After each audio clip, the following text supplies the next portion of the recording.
الحمدللہ رب العالمین والصلاة والسلام علی رسول اللہ اما بعد فاعوذ باللہ من الشیطان الرجیم بسم اللہ الرحمن الرحیم۔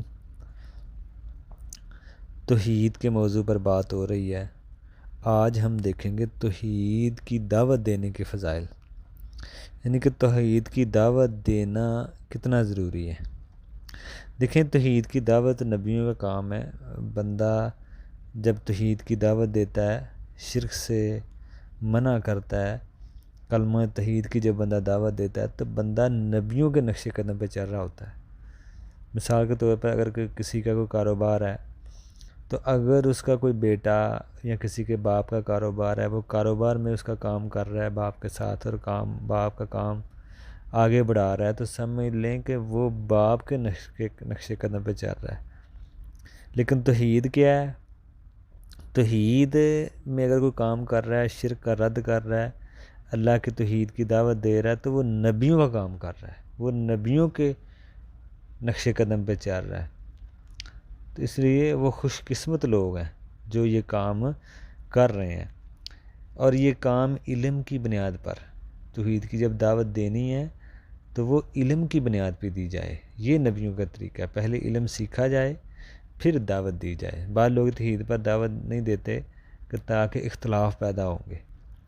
دیکھیں، نبی علیہ السلام نے حضرت معاذ کو جب بھیجا اور کہا کہ پہلے یمن کی طرف، اور کہا کہ پہلے کلمہ شہادت کی دعوت دینا، اور کہنا کہ اللہ کے علاوہ کوئی عبادت کے لائق نہیں، ٹھیک ہے نا، تو پھر اس کے بعد نماز، روزہ، زکوٰۃ، حج، اس کی دعوت دینا۔ تو ایک ترتیب بنائی ہے کہ اگر آپ کا توحید ٹھیک نہیں ہے، آپ کے عقیدہ ٹھیک نہیں ہے، تو کوئی عمل آپ کا قابل قبول نہیں ہے اللہ کے ہاں۔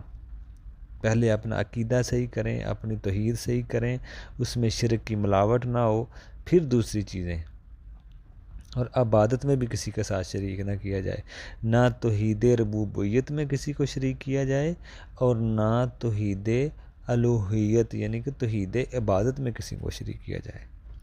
تو توحید کی دعوت دینا ایک بڑی ہی عظیم دعوت ہے، اور اس میں اخلاص بھی ہونا چاہیے اللہ ہی کی رضا کے لیے۔ تو یہ توحید کی دعوت، کلمہ شہادت کی، لا الہ الا اللہ کی دعوت دینا، یہ نبیوں کا کام ہے، اور بندہ نبیوں کے نقش قدم پر چل رہا ہوتا ہے۔ یہی بڑی فضیلت ہے۔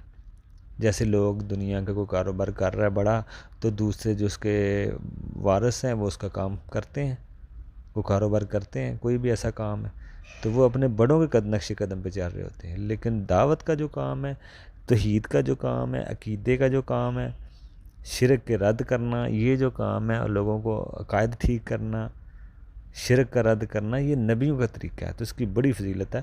انشاءاللہ ہم آگے بھی کچھ اس کے بارے میں دیکھیں گے۔ السلام علیکم۔